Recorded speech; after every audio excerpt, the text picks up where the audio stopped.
Hey y'all, welcome to another episode of Soccer for Us. I am Bart, and I talk to you as a triumphant viewer of a victorious women's U.S. national team. The the USWNT winning the W Gold Cup, the first ever of this type of tournament from Concacaf, their 10th total Concacaf championship, and the first tournament back after a disappointing 2023 World Cup. Truly a lot of good to talk about, some small little things to debate. But to talk about all of this with me is the man who has a new article either out or coming out. It is Thomas, aka US Keeper. Hey Bart, how are you? Yeah, article coming out. I'll post it tomorrow, probably. Tomorrow being Tuesday, but it'll be out there shortly about some just a little history of the kits again with the new release for the Copa Americas coming out. So, but as far as the women go, trophies are good, Bart. I mean, its trophies are good. So I think it's step in the right direction, but I think as we'll talk about, I think there's a lot of room for growth. Definitely trophies are good. And I think just overall, kind of the course correction of getting back to winning was the most important thing for this tournament. Um, Off the bat, I think it's unfair to take anything major from this tournament holistically because you had an interim head coach, right? Twyla Kilgore led this team and did a mostly adequate job. I have problems with some of the things she did. We'll talk about that, but I just, I think when you just look at it, the winning the CONCACAF regional championship was the most important thing. Everything else is nice to have, but winning the CONCACAF championship is the most important thing to come out of this tournament. Yeah, absolutely. Yeah, I would say that's for sure. This group here is a younger group. Some were at the World Cup, some are veterans, some are very young, and I think it's just a good stepping stone into the cycle as they head into this summer when they're going to play in the Olympics again with a new coach, right? So that's Hmm. so those are kind of the stepping stones into that. I think when you start breaking it down, then we're going to start saying, hey, move this, add that type of conversation. So it's it's unfortunate that they've got a major tournament right after we Yeah, talked about this right after a World Cup, right? It doesn't give you really any time to transition to that necessarily. So sometimes they don't transition, right? Sometimes they say, hey, we've got to keep kind of what it was for the most part and into the Olympics because they want to win it and yeah. they should want to win it and so but I think that's where it's going to be interesting to see what Emma Hayes does when she gets control of the team. Absolutely. And I think that's the positive also from this tournament is you just look at this and say, okay, we definitely broke out of a lot of bad habits from the Vlatko era. And there are positives that you can kind of get. Twilight can, hopefully she's taking notes. I don't know. I assume she is. Um, can take those notes, both positive and negative, hand them to Emma and say, here you go. Here's what we learned. And Emma can say, great, awesome, and really build on that. I think that's the hope as well. Yeah, you have to grow with that, and again, it's with there's some young stars on this team that we'll talk about that really that really showed a lot, and I think we saw I think what we saw is that's there, but there's also a lack of trust in that too, right? Yes, which we will get to as we go through starting lineups for these games. So let's kind of recap. The last time we talked, we weren't happy. We had just lost to Mexico 2-0 to close out the group stage. It wasn't the most impressive group stage either because yes, you beat Dominican Republic and you beat Argentina, but I think we both understood that those teams were not that strong. Now, you scored a bunch of goals, that's a positive, but it was frustrating to watch this team lose to Mexico, and I think both you and I thought that or felt that the loss to Mexico was more a mentality and a lineup problem, not that Mexico is somehow just like the superior team. Yeah, for sure. I think they didn't. I mean, it's clear they really didn't come out um, with any urgency against Mexico, and I think Mexico did their thing and warmed down, and then they don't have that experience or the firepower necessary to be able to drop three more on you, right? And so I think that's where um, they rebounded. I thought against Colombia. Well, yeah, that Colombia game, we'll get into it, was a 3-0 win. I think most people were rightfully cautious, possibly pessimistic about the US's chances against Colombia, a team that made the quarterfinals of the World Cup most recently, a team that has a lot of young talent. But the US dispatched them. I don't want to say easily because it was a fight, but literally. But they did get a 3-0 win against a team that again a lot of people felt they could beat the US. And you know, I do like to say I think Colombia spent the better part of the first 30 minutes trying to fight the US and not play soccer. But the US three first half goals put it away early. Yeah, I think that says a lot too about that mentality switch from the Mexico to this match here, because Colombia was out for blood. I mean, they just came out, you know, cheap shots, anything along the way to really impact the mentality for the women, and I think they responded very well to that, because that is a hard environment to play in, right? And you're coming off a loss in a game on home soil where you have to win, like all these things. And even though 3-0, it didn't feel like 3-0. I mean, it really didn't. I mean, that first half was just unbelievable. Like just the pace, everything going on with that. I mean, they got you know some really nice goals, and it was just yeah, did not feel like it was 3-0. Well, Haran converted her penalty kick after Alex Morgan got fouled in the box. I will put my hand up and say it was a little bit of a soft PK, but I definitely think Carabali fouled Alex Morgan in the box. You can't run through the back of a player. But I think, we had seen shenanigans before that, but the penalty kick shenanigans were, I think, the epitome of this game, where Colombia's entire goal was to throw the US off, mess with their head, distract, disrupt. But the US had a plan to deal with that. And the plan was, as we've seen a lot of times with the men's team, and I do like this. I'm hoping this is one of those things that the players have kind of shared with each other. Is Alex Morgan was the one on the spot with the ball, and all the Columbia players were harassing her and everything. But Morgan was just standing right there on the penalty spot. Finally, the referee clears the penalty area, and Morgan hands the ball off to Lindsay Horan to take the penalty kick, and she converts. So Colombia, despite all of their attempts to, again, distract, disrupt, put off the U.S. Had a plan and executed it and came out with a 1-0 lead at that point in time. And I think that was a really, I think that was really smart from the players and the team to have an answer for that, because surely they knew Colombia was going to. I mean, we've seen this from Colombia, but to be able to weather that storm and find the composure to score in that setting really set the tone, I think, for the team as Colombia continued their shenanigans.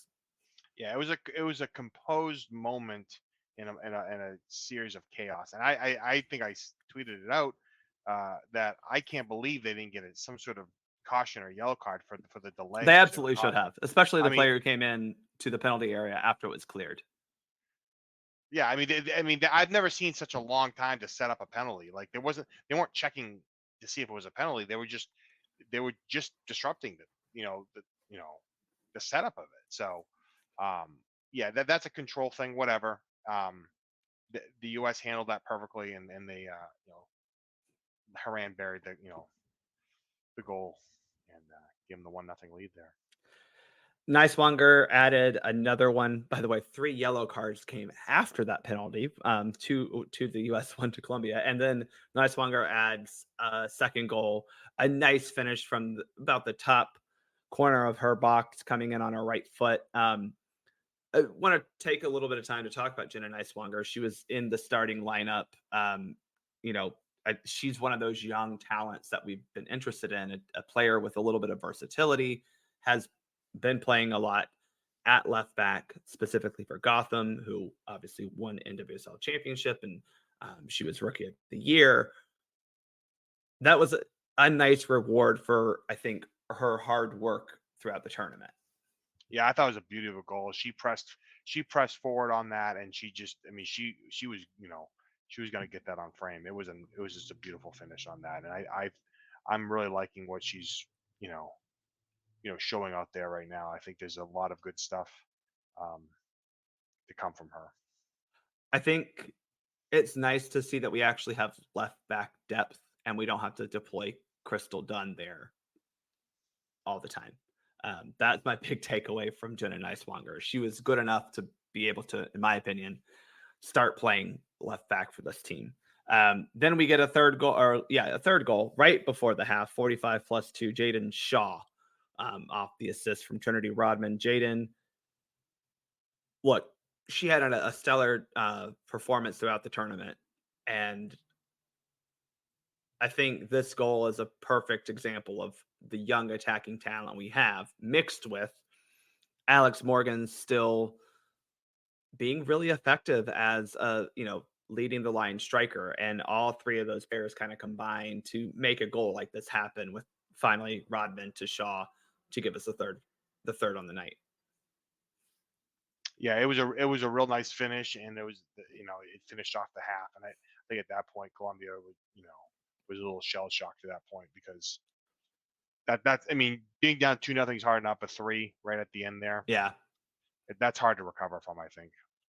They did make 3 changes at halftime. So yeah, I think to your point, they kind of realized that whatever they were trying to do against the US was not effective. And again, I think that was, to me, a great sign from the US was that the response from the Mexico game wasn't just that you went with a lineup that made sense, putting players in their best positions, putting the best players out there. But then you also realize that you can't just go into a game and expect to win. And I know that was something that I think Dunn and Morgan both said after the Mexico loss. And the response from that team was there. They did not go into this game saying, all right, we're here, we're going to win. It's a quarterfinal of a Concacaf tournament. We got this. It was, we're going to have to fight, we're going to have to battle, and we're going to have to take care of our chances. And they did. Yeah, I mean, they did everything they needed to in that first half to put it away, and it was a great response to that Mexico loss. So I was happy to see that. No goals in the second half, but I think you would put the game up 3-0. Also, it's not like we didn't have chances. There were a couple that were either saved or just flat out missed. I think Alex Morgan had one that was I don't know how she missed it, goal. But I do want to talk about this lineup because it's the same as what we started against Canada in our 2-2 win over Canada. Nair in goal, Fox, Gurma, Davidson, Nighswonger across the back line. Midfield was Albert, Coffee, Haran, and the front three was Rodman on the right, Morgan in the middle, and Shaw on the left. This, again, we used it against both Colombia and Canada, 2 games in pretty quick succession. I think this was probably the best 11 we could have put out in this tournament. Do you agree? I do. I think we start, be effective, I guess, in 2 matches. Like, we'll get into the Canada field conditions, but I like the lineup. I like the balance of that. Coffee was awesome. Albert was awesome in the midfield. And they really had a nice um, continuity, I thought, between the 3 center backs there. Working together, which we really haven't seen a lot recently. And so it was a nice change to see that in there. So Yeah, I think your point about the midfield is that something that we've been frustrated with this team for the longest time. Obviously, during the World Cup, it was a lone defensive midfielder with 2 attacking midfielders in front of them, be it Haran and Lavelle or Haran and Demelo. And that just never seemed to be the way, it just never seemed to be efficient enough or something. I don't know. It wasn't working, no matter who we threw out there. And in that Sweden game, we came out with basically a double pivot. It wasn't quite that way, but you just had a more defensive minded midfielder next to Sullivan. And all of a sudden we seemed, like you said, more balanced. And specifically with Coffee and Albert, it felt like they took their best qualities of each other, but also kind of shared them, right? So I think Albert's a little bit better at covering ground than Coffee, but Coffee is still good at ball winning. She's great at kind of starting attacks with good passing vision. And I think they kind of shared qualities where they were both able to cover ground, but they weren't solely responsible for taking on passing or starting possession. And I think that really helped them to both do both types of jobs well because they weren't having to do 100% of each one. They were able to kind of share responsibility. Yeah, I think you hit the nail on the head with that. I mean, it was a nice just a nice compliment from one each other to have that in there because we haven't seen it really consistently in a while. So um, yeah, I expect to see that combination a little bit more. Coffee 25, Albert 20. As you may have seen in celebration photos, she was drinking sparkling cider, not champagne in the locker room. Not Coffee's. I'm not going to say she's the youngest. She's kind of in her prime, and she has been with Portland for a while, playing at a really high level. But I think as you look forward, that's a pairing that really is promising. Yeah, it is. She's in her prime, Coffee, and I really think she really hasn't played that much, like for the It was a U.S. So frustrating part also of the Vlatko thing is you kept running out Andy Sullivan, and we're like, but Sam Coffey does all the things Andy Sullivan does. And despite what Sam did in the NWSL, it seemed like Vlatko just kept trying everyone else but Sam Coffey there. yeah, and I think we'll get into it probably a little bit more when we talk about some of the performances, but it's that comfortability with the players, right? Like at some point you've got to say, hey, I'm going with some of these younger players here, Yeah. right, and trust them in those big matches because the thing is that your old horses, your old dogs, what do you want to call them? They can't run as fast. They've lost a step. You're seeing that with a series of that. So Hmm. so you've got to find your young players, your prime players, right?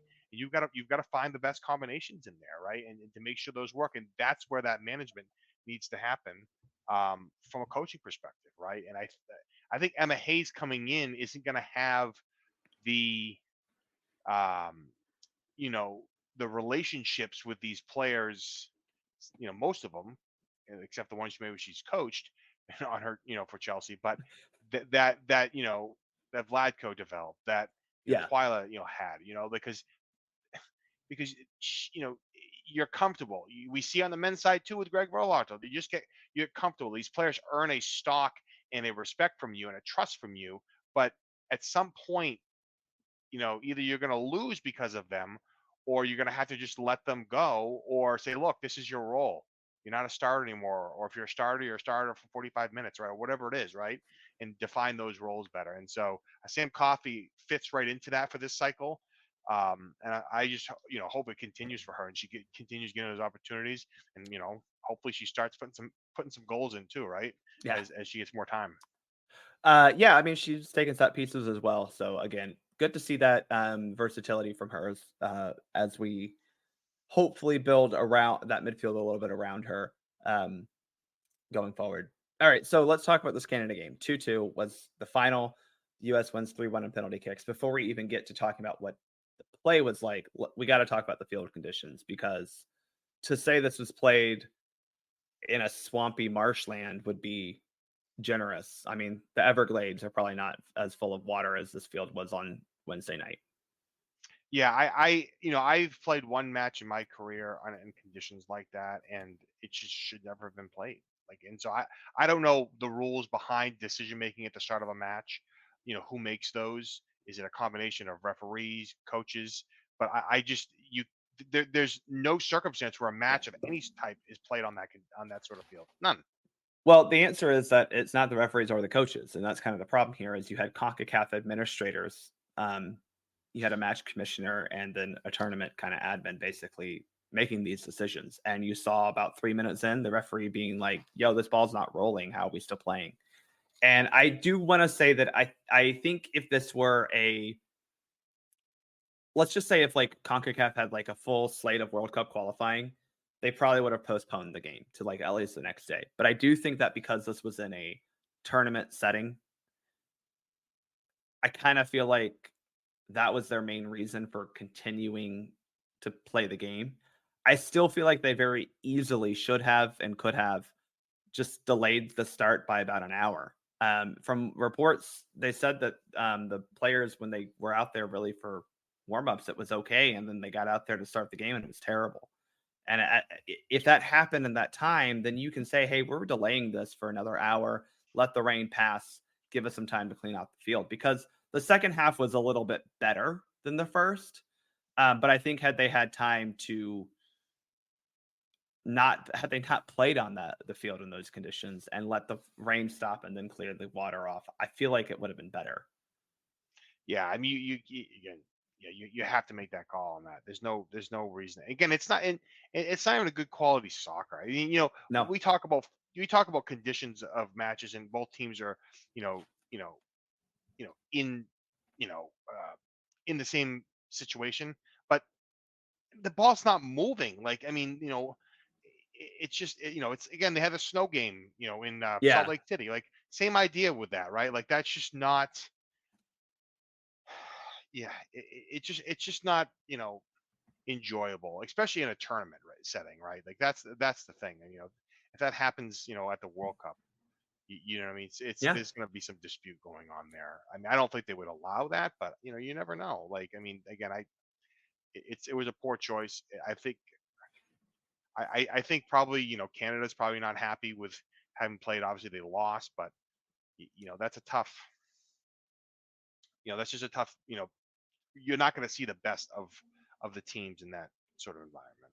Right. And I think it's absolutely fair to look at this game through that kind of asterisk lens, where we have to kind of talk about it that way. But at the end of the day, um, the US and Canada both played through it.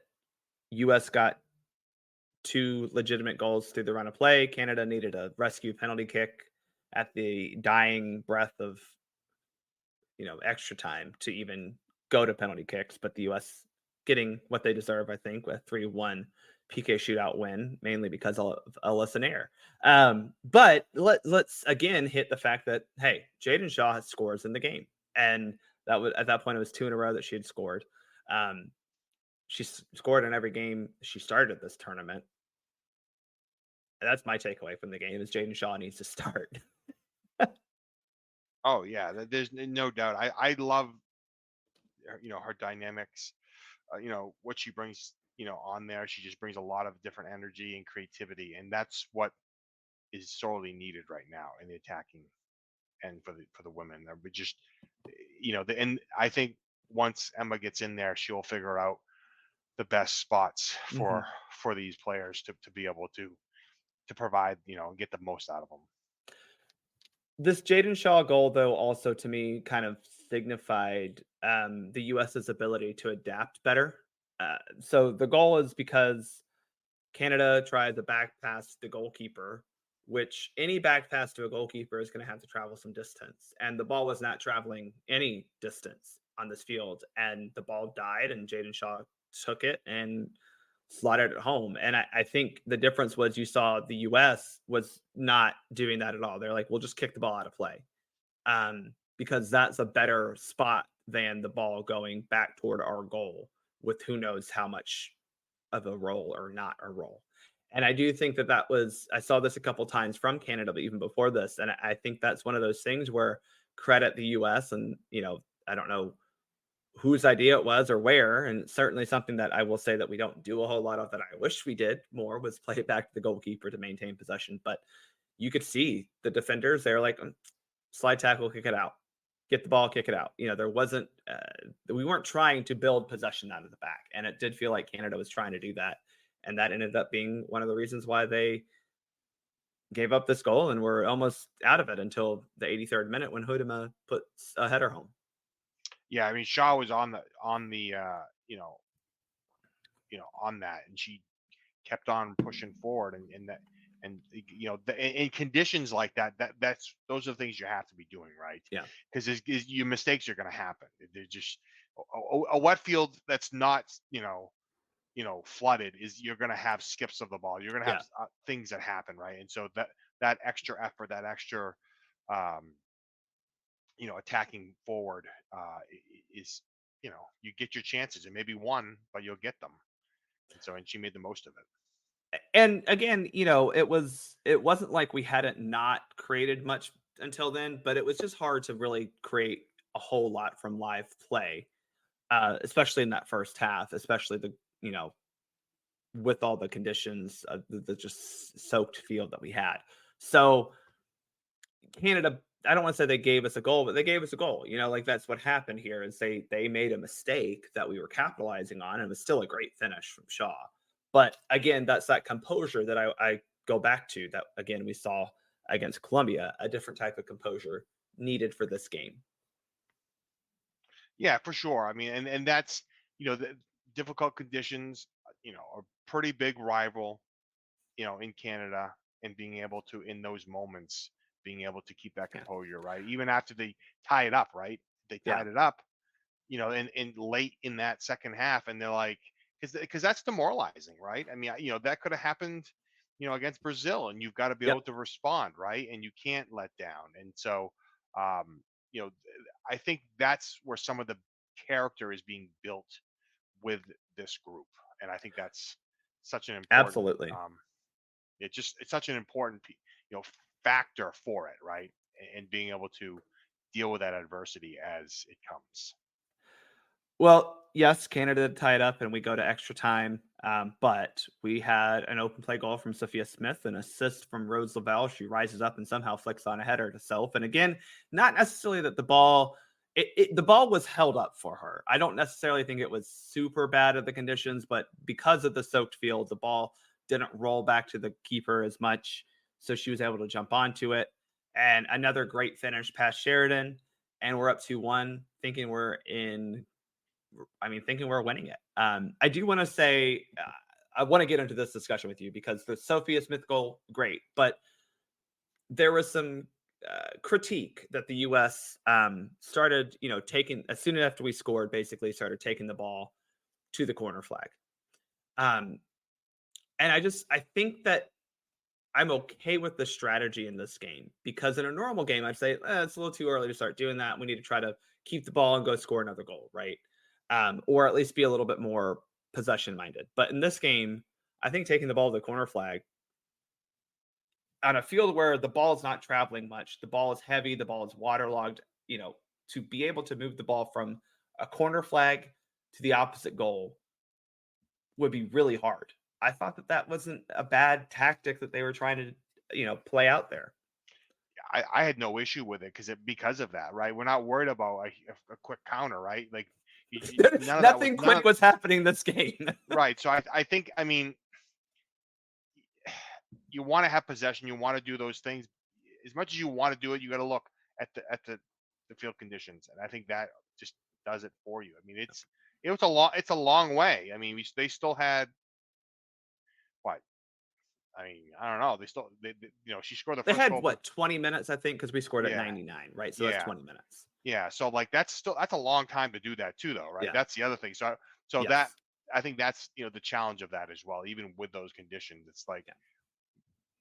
but I mean, I guess you can kind of blend it a little bit more to have less of an issue with it. But Sure. yeah, but ideally, I think it wasn't a bad call on that.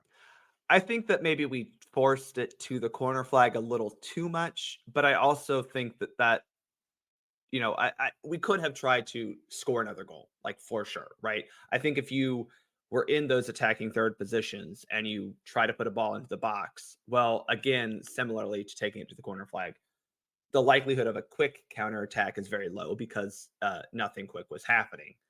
Um, Unfortunately, we actually had an opportunity to kill off the game, and a missed touch by Sophia Smith basically lets Canada regain control, um, and take a couple touches forward, put a ball into the box, and Nair comes out to claim it.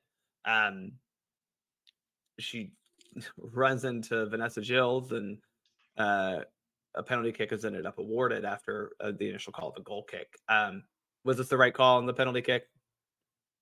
You asking me? I Yeah. watched that. I watched that 50 times at least because it is so fast. I mean, look, referees, they have the hardest job out there, right?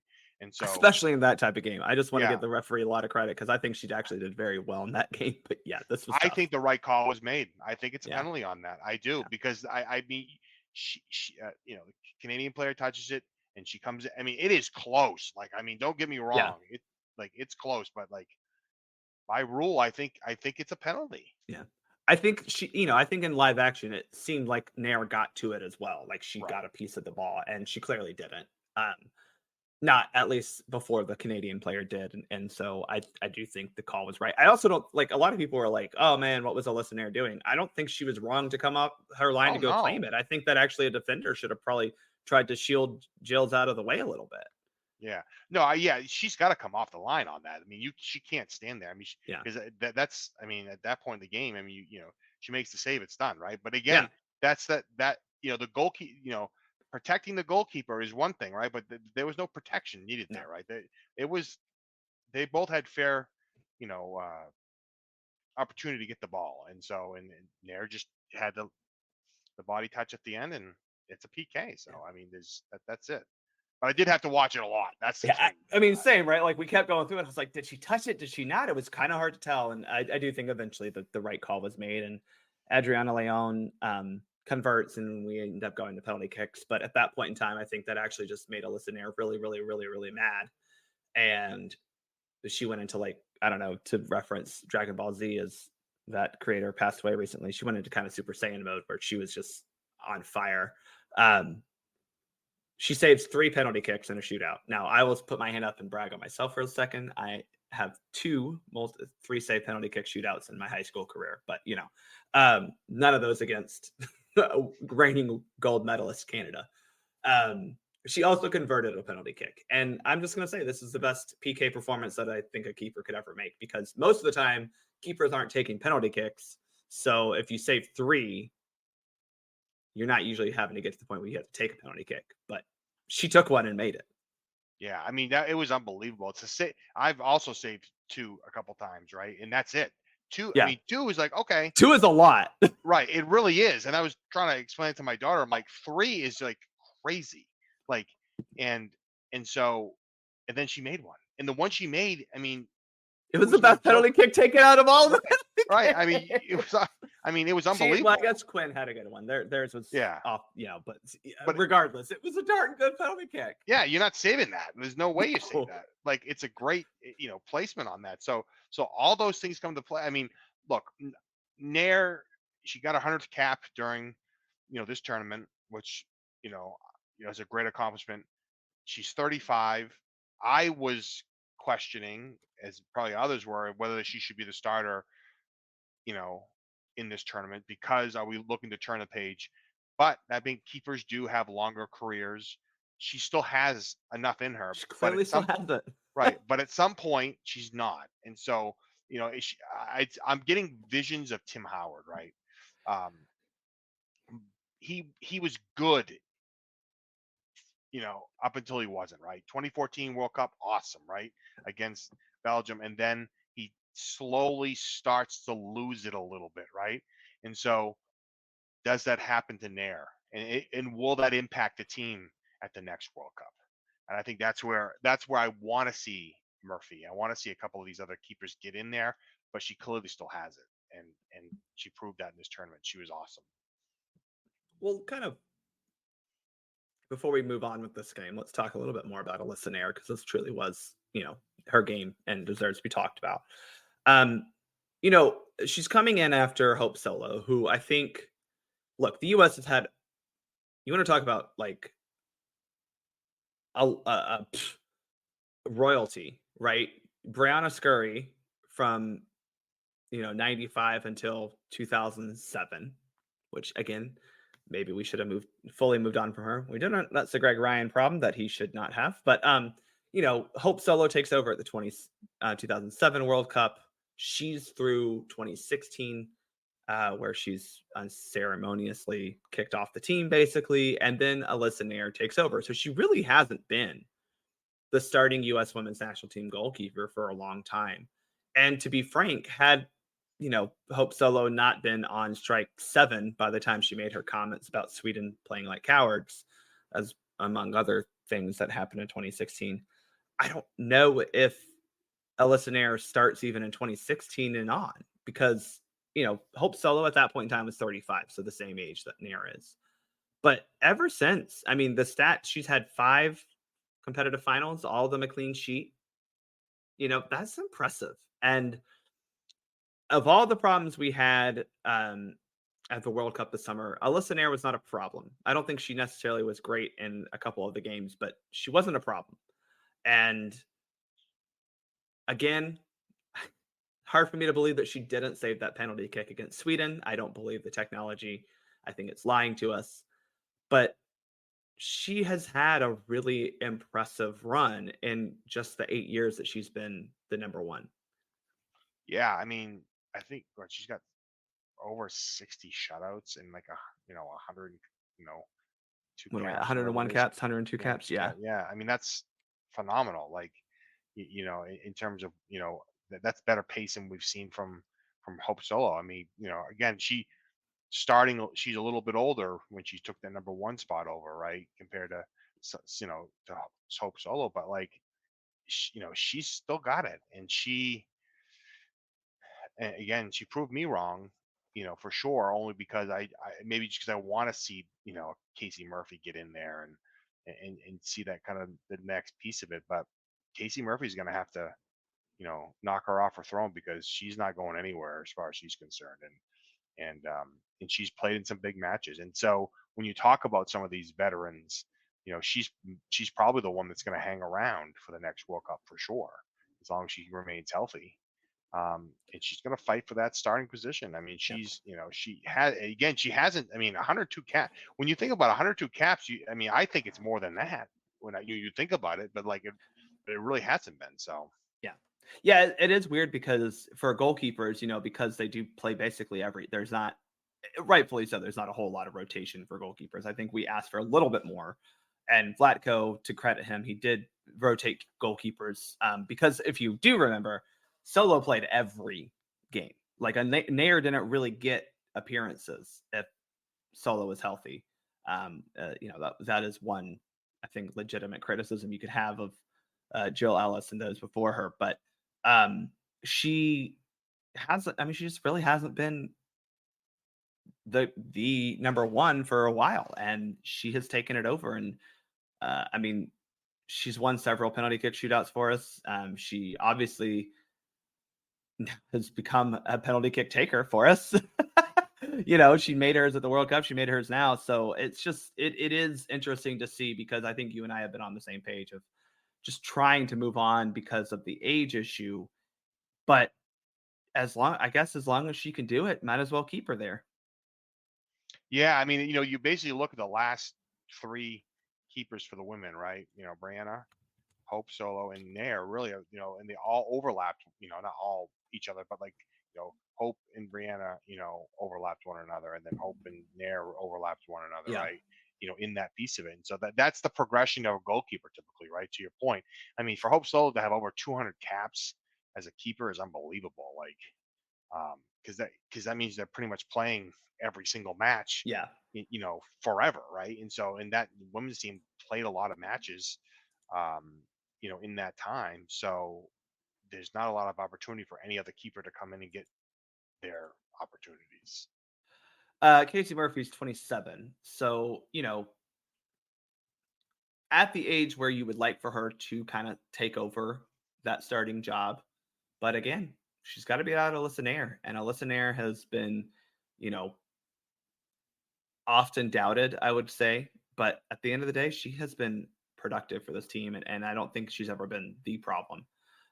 Good for her. She gets us the win in this. And we move on to the final. Beating Canada. I do like, I think Canada has been trying to pretend like they're somehow challenging us. They thought they beat us in the Olympics. So they think that somehow that now means they're better than us. But ever since then, we've had their number. We've beaten them every time we've come up against them since the 2021 Olympic defeat. And I don't know, I just wanted to put that in there. Moving on to the final, we play Brazil, another old rival. I mean, we've played Brazil a lot, especially recently. And this Brazil team has been looking pretty good in this tournament. They had scored a lot of goals. They'd only conceded one up to this point. And we ended up getting a 1-0 win in the final.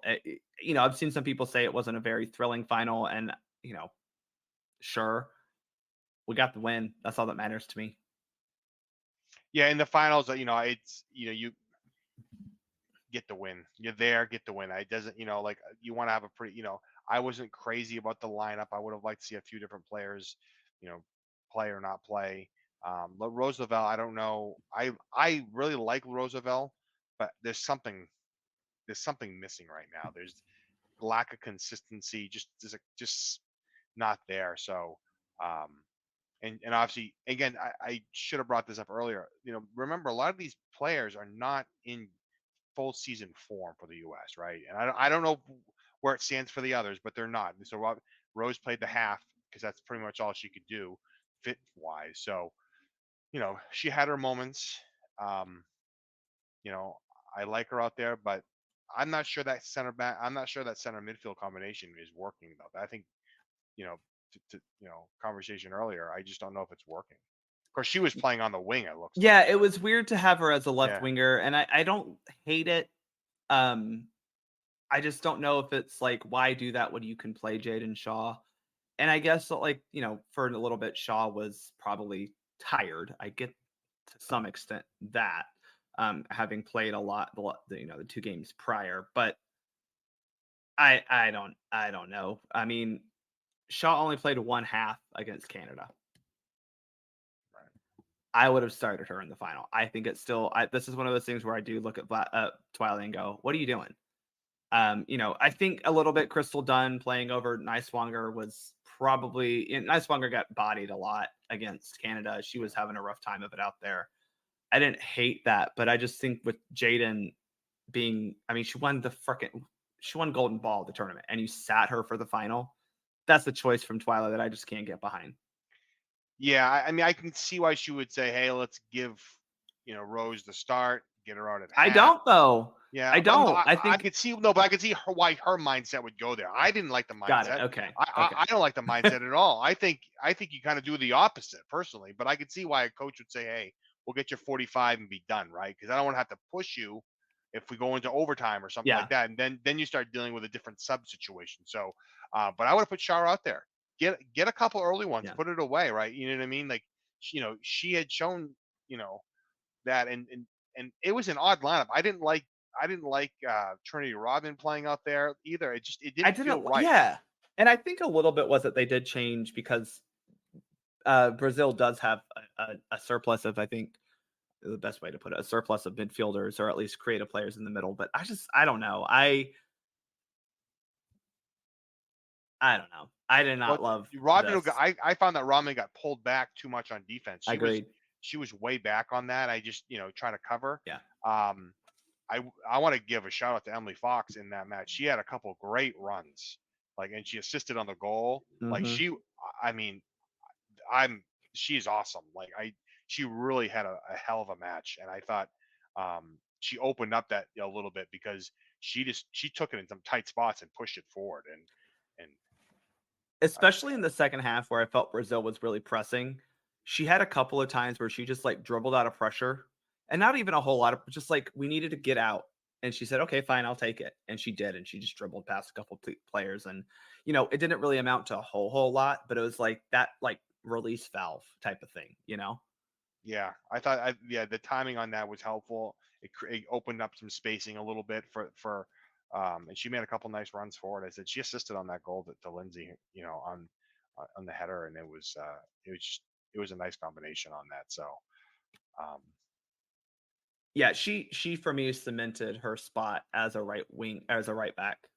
Like, that's hers now. Congrats, Emily. You're the starting right back for the U.S. Women's National Team for sure, for sure. I've also seen the level of growth she's had since going to to Arsenal. She seems like a little bit more consistent player. You know, it's only been a couple months, so but it just feels like she has taken the responsibility to become a better player very seriously, and love to see that. Yeah.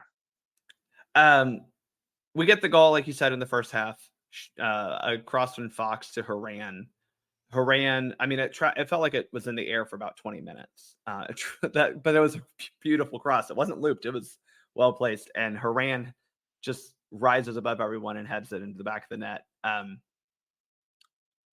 think it's funny to me that Haran is going to be the one who ends up getting the game winner, the tournament winning goal, because I think she's been under a lot of scrutiny and criticism lately, and a lot of that self-inflicted. But I think it's a testament that she's still a good soccer player. Yeah, I mean, I think you're referencing some comments she made, and I think Just some comments, yeah. yeah. So, but her gameplay is she has to be motivated differently, which is kind of weird. And It's so, almost like she needs people to hate her to do right, better. exactly. There's some like weird like It's like the last you know, number 10 we had on this team. yeah. And so, and when she's motivated, I mean, she's one of the best. But when she's not, it's like, well, what's going on? Like she just totally, just gaps of everything. So maybe it's just she's creating her own, right? Creating her own, you know, drama to motivate herself. Hopefully that's not needed. Hopefully the teammates around her can help build her up there, because she's the type of player I think can transition from being an attacking midfielder to a defensive one in her Possibly. career. You Yeah. know what I mean? I can just see that for her, because at some point she's going to slow up a little bit, right? But she can still head the ball, still pass the ball, right? Yeah. And so like those sorts of things, I can see her. I don't know. I always think of Steven Gerrard when I see her out there, like in Sure. his Yeah. in his transition from like attacking midfielder to defensive, but he's still productive, right? And so at 28, I think she is like she's got this cycle for sure, and then she's going to be on the fringe for the next one, right? And so um, anything she can do to keep in the team, But it was a beautiful goal. No one was saving that. The keeper was, deer in headlights. No saving that. So She actually, I'll save this until we get to our final points on this. But yeah, so she gets the winning goal, and really after that, I think Brazil had chances, but not real chances. Is that how you felt? Like a lot of their shots were like, oh, that really wasn't. yeah, I would You say that know, there was nothing like Nair didn't have to make any big saves. She was in the right spot where she needed to be, yeah, and type of thing. So like there wasn't any like on frame craziness that took place. Like some close ones, but not really like too much to sweat over. yeah. They had let's see, Brazil had 12 shots, only 3 on target. They had more possession than the U.S. I think. I'll get to this when we get to our big points. I'm coming after you, Adam Bells of the Scuff podcast. I'm coming after you. But yeah, Nair never really had to make too many saves, big saves, like you said. And really, if you're Brazil, yes, or if you're the US, yes, you're scared of the long distance shots from Brazil because clearly they're talented enough to hit them. But you as we've discovered with advanced stats, like a shot from outside the box is a highly unlikely goal, you know. More likely in the women's game for a lot of reasons, but like even still unlikely. And I thought that we did a good job of controlling for the most part their attack. But that also goes back to let's talk to something else is Naomi Garmentia Davidson. That seems to be, and again, Davidson, one of those players who missed 2023 World Cup. Yeah, I thought she was great. I mean, I really, I'm sitting there saying, well, why didn't we have her at the World I Cup, know. right? Like, Why couldn't we have had her? yeah, and I thought she did a great job. I think her and Germa partner very well back there. All right. So we won the W Gold Cup. The first one. It's a big, nice rose gold cup. I wish it was a little bigger, the trophy. Yeah, I thought. But it was still a nice size. Let's put it that way. Yeah. Apparently, it's fit 7 Michelob Ultras, according to Alex Morgan on her Instagram. So important to know. Let's move on to some from the takeaway portion. We've talked enough about the individual games. Let's talk about the tournament as a whole. Um, I have two big lessons that I learned from this tournament, and I'm curious to hear your two. The first is that Shaw is a must-play player going forward. She needs to be on the field for the U.S. Women's National Team if we're going to be successful. Again, she won Golden Ball. I think she was the most consistent attacking threat in terms of actually getting into good positions to score and feeling like she would convert them. She's got to be on the field going forward. And I know that's really hard to say when we have so much attacking talent both available now and returning soon. But I don't know how you justify watching what we've watched since she made her debut. I mean, she scored on basically every match she started. I think she has scored on every match she started for the U.S. Women's National Team. Yeah, it's clear cut. There's no question about it. She's the future of Yeah, their attacking, and that's really an area that I continue saying that they've struggled in. And they've have to figure out what the best combination is going to be for them. To be able to get those, to get more goals on the board, because the defense is very solid, right? And we've seen that start last year, seeing it again this year, but for the most part, but it just needs to. yeah. We need to find the right combination on the attacking third to open things up a little bit, and Jin Shaw is going to be part of that. Yeah. My next big takeaway, my big lesson, I should say, is that Nair is still the number one, and I think we talked about that enough. But like, as much as I would like for us to move on, just because she's 35. At some point, you do have to. Um, she's still the number one. Casey Murphy did get a game in this tournament, and I hope she continues to going forward. But when it comes down to it, it seems like Alyssa Nair is going to be the one between the sticks in Paris this summer. Oh yeah, I don't think there's any doubt about that. I think that she's healthy. She's playing in Paris Yeah. for sure. So, yeah, not touching that right now, but but you still, but I always go back to it. You still the Emma Hayes still has to figure out, in maybe the friendlies or whatever it is, to get Casey Murphy those opportunities, Yeah. right? And To give her those let's again, chances. we've got at least 4 friendlies before the World Cup or the Olympics. So Casey Murphy, by all means, should start 2 of those. Nair should start 2 of those. I don't think Nair is going to lose anything or Murphy lose anything by not starting the other 2. But that's also a good time for Emma Hayes to see them. If come June, hopefully one gets a game and the other gets the game. Yeah, that only makes sense on that, but time will tell if Emma has the same. Yeah. All right. Did you learn anything from this tournament? I did, and what I learned is that the I don't I kind of already knew it, but I think it reaffirmed is that there is quality in these youth players. We've seen some Corbin Albert 20. Obviously we talked about Jaden Shaw, in general, and some of its other players that are stepping up, right? That need to be given those opportunities to play in those big moments. And so that's what I'm hoping to see moving forward. That being said, that you've got a group of players on this team that fall on the other side of it, right? That they're kind of past their primes, and they've got to figure out if they want to continue in if that is, they accept whatever role that represents, super sub, whatever it is, right? Type of role. And so I think that's going to be um and some are better than others. Again, I love the term because I kind of came up with it, but like these bridge players, right? That are like that. This is like they're maybe in their prime, or they're just on the other side of their prime, but they can still produce, right? You look at Lynn Williams. Okay, she can have moments, but but, Emily Sonnet, and in moments Roosevelt, right? Like they're on that cusp, right? Yeah. Like what side are they going to fall on? Are they going to be able to up their game and help the team as a starter, or they're going to be some sort of reserve that's going to help fill in, and maybe at times. And then you obviously have some of your older players that are clear. They're just not. They're a step behind, right? They've lost the step. So Yeah, I'll speak for this podcast and say that's probably Becky Sauerbrunn. Any other thing that you learned from this tournament? Big um, lesson. Big lesson. I just I would say just that the coaching really didn't change much. I think the players did more of the Hmm. leading on that, and I'm just excited to see Emma Hayes come in and see what she's going to do and how she's going to, you know, mold this group.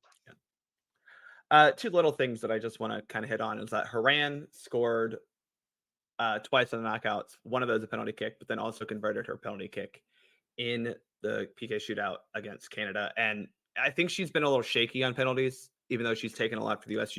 It feels like she's been shaky. So it's just nice to see that she converted both of those.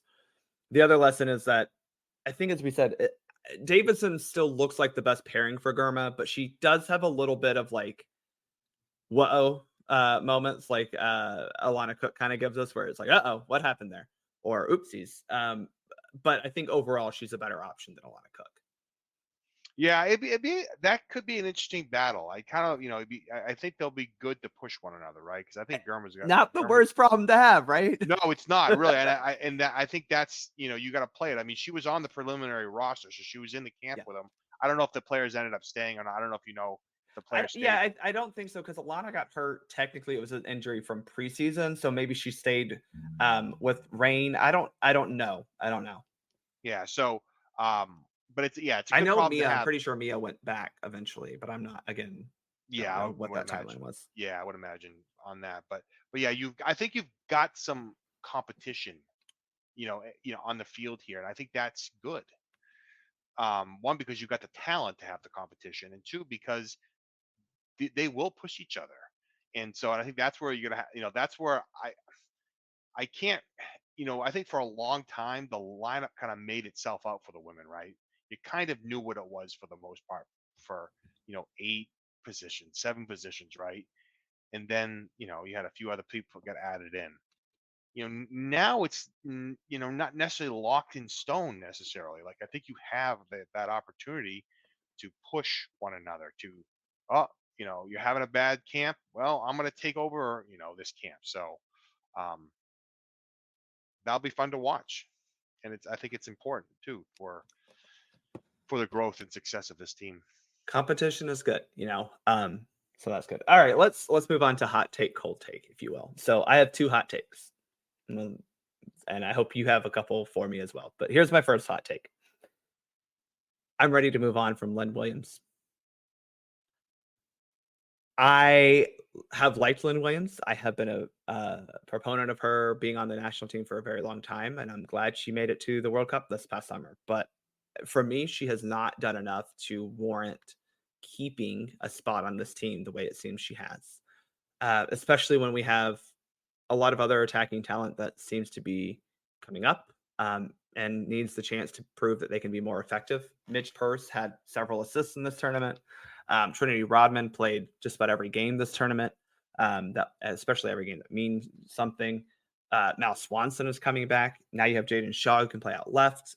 Maybe even Alyssa Thompson or some other young talents that played at the U20 and U17 World Cup recently.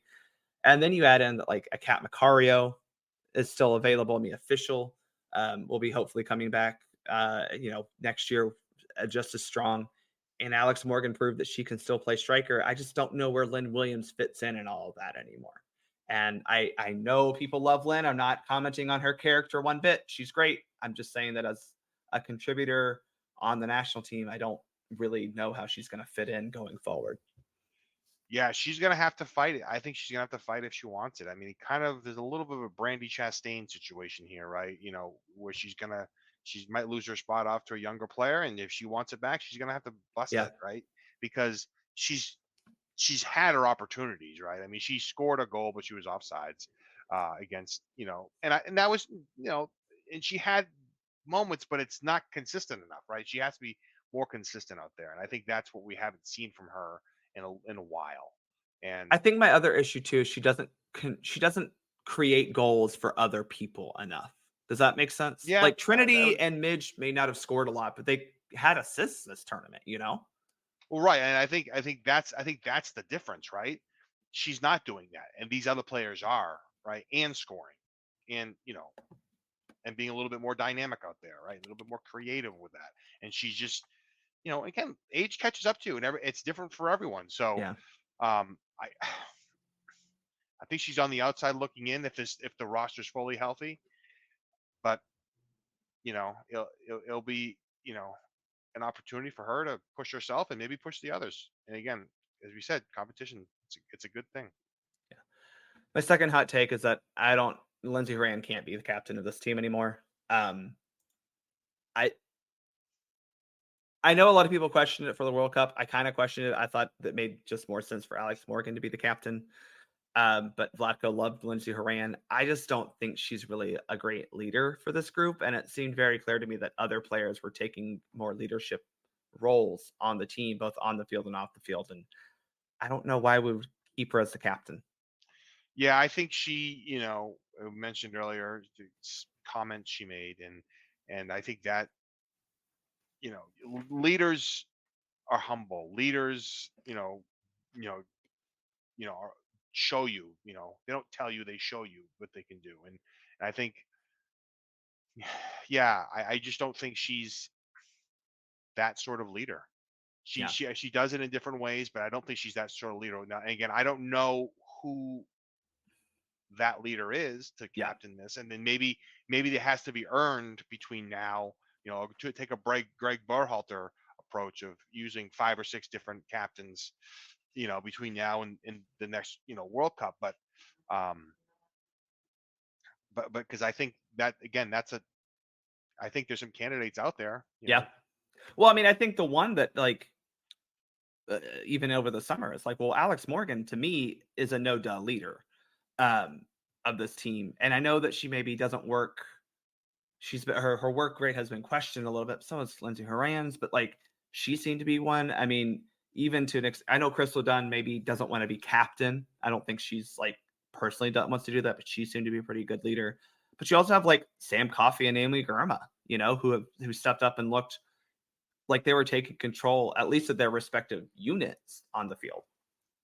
Yeah, and I think that's how you have to start breaking it down, right? Work with the units, grab a player, and say, "Hey, look, you got 2 matches. You're the captain, right? Let's go out there, show that leadership and and see if you can help lead this team." Because again, leaders don't like you don't leaders just do it, right? Like that's the thing. And Emma Hayes is gonna come in and she's gonna see those players right away. She's gonna know who they are. And so, and Alex Morgan is definitely that, but she's not. She's on the wrong side of it to be any long term. Well, absolutely, yeah, Right. Any long-term option for that. But yeah, Lindsey Horan can't continue. It kind of reminds me of like the Clint Dempsey when he lost his captaincy, right? He just kind of, he had a couple incidents with his club where he got red cards and like it just kind of carried over and it just really soured the situation. And then you put Michael Bradley in there and then like yeah. settle things out a little bit, right? And I think that's probably needed too. Any hot takes from you? Uh, I really. I know you're not a hot take merchant, so I'm trying Yeah, to I'm get you I'm one. not. Yeah, I'm not really, but like because they're not my takes aren't really hot. They're just more like, you know, I don't know, logical takes, I guess, in my mind, like just what my eyes tell me with that. But I guess all I'm gonna say is that you've got a real good core group here that you find the right combinations in here, and I think you've got a winner. But Yeah. you've got to find it, right? And so I think you're piecing it together. I'm hopeful that um, Emma Hayes can do that in a very short period of time. Again, I so want this team to medal at the Olympics. I think that's you know with a younger group, right? And that's the key. That younger group. I don't. I think you almost have to take a chance with that when you go to the Olympics and say, look, sorry, Alex, sorry, you know, oh, that definitely sorry, Sauerbrunn, like, you're not here, right? Like we're gonna give these younger players a chance to make or break it, right? At this major tournament for us. And that can be a hot take that you just roll with the youngsters. I'm okay with that. Yeah. My last kind of real take or thing that I don't know if I want to spend a lot of time talking about it because I think it's obvious, but I felt like CONCACAF missed a chance to really sell this tournament to local markets and as a whole as being a big tournament. I think it's really impressive that you had such a big crowd for the final. Clearly, the Mexico games were well supported, at least the one against the US in their knockout game. But I think they just missed the chance to really help this tournament start off and make it feel big from the start. Um, and I understand that, especially in like for the US games that I'm watching, rain was a factor for most of them, so I get that, but it felt like the attendances were low.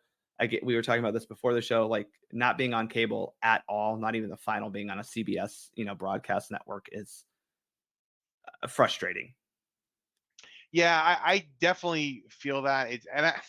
I know I hate comparing the two because it's not really, but like it kind of has a feel of the first Gold Cup for the men, right? For CONCACAF, like it's kind of hidden, right? Like like you have to seek it out if you want it, right? A little bit more. You have to try to find it, and so they missed on that. Like I think you're right. They have to have this final in the afternoon on in March on a winter weekend, but like where people are probably tired from the clock change. Just say, hey, throw a 4, 5 o'clock match on East Coast. You know, get it out there, get it on somewhere where people can watch it, and they'll watch because I kept going to ESPN and I'm like, oh crap, it's because I just thought it was on ESPN. I kept going to ESPN Plus, and I get the the Spanish um, version, and I had to go back to Paramount Plus to get the rest of it. The English side of it, but like it was a miss, total miss on that.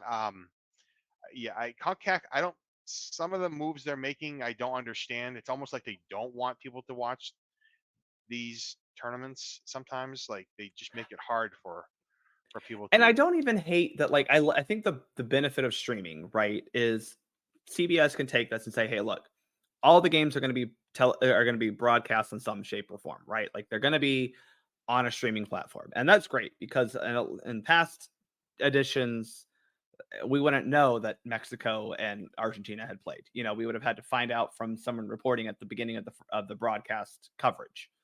So the fact that you can still put it on, a streaming network is fine. But like, if you're CBS, it's a little frustrating that you didn't put any of the US games on one of your either CBS or CBS Sports. You couldn't put the final on at CBS. Like that to me is also a CONCACAF issue of not forcing the issue with that. Yeah, I don't know how all that works.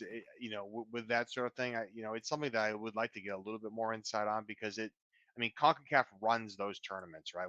There's Yeah. always the complaint of, hey, why is the Nation League game at this time? Why is it at this location? Well, and then they're blaming U.S. Soccer, and it's not U.S. Soccer's control. I mean, Yeah. so they're under the control of CONCACAF, and so that governing body, makes the decisions on, what's what. And honestly, like I think a lot of times they miss out because I mean, when as I said, my daughter and I had to watch the matches the following day.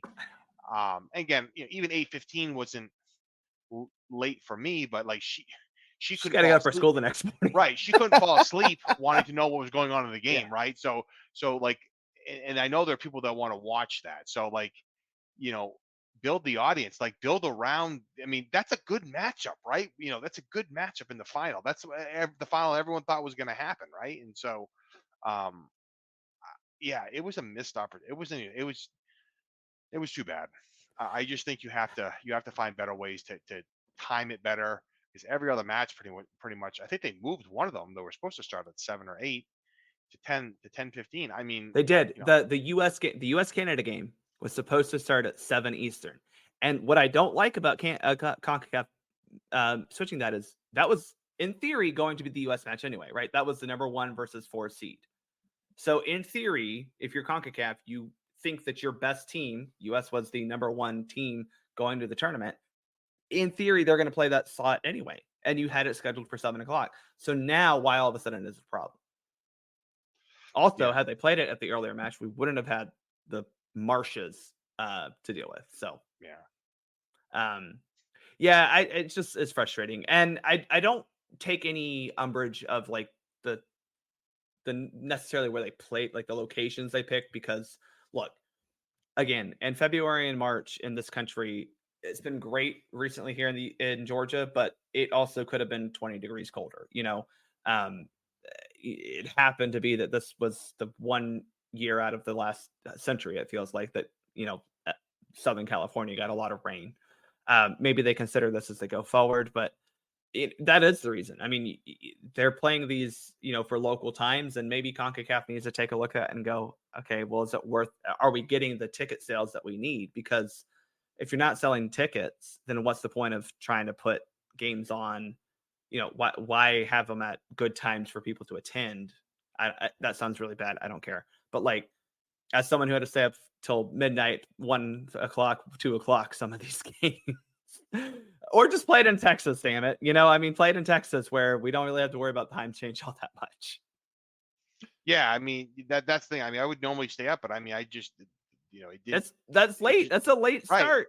right. It didn't work. Like it didn't. That's late. The men don't have too many ones that are that late. Yeah. They every once in a while they do during qualifying, but like that's crazy. Like I have to sleep before. Like in that you know. I think waking up early for the matches is a lot easier than waking up late. That's just Oh my yeah, like. I would agree with that. I mean, again, if I rather a 5 a.m. match than a 10 o'clock Yeah. match. Honestly, like Yeah. yeah, I'm better off at that end of Especially that. weeknights. Like on a Friday, it's not a problem. Like the Friday night game with Mexico is like, oh, 10:15. Yeah, it's late, but like, yeah, it's Friday. But yeah. All right. Well, I think we've talked enough about this W Gold Cup. I just want to reiterate that the US are the champions of the inaugural standalone W Gold Cup. We are hopefully back. Hopefully back. It was a good tournament. We won the thing. We did it. Let's just take that as we move forward. She Believes comes up next month. Then we've got a long break before friendlies in June against Korea that Emma Hayes will officially take over. So looking forward to that as we head into an Olympic summer. Thomas, thank you for talking with me. Make sure you follow him on Twitter at USKeeper. Thanks everyone for listening. I'm Bart. I'm out.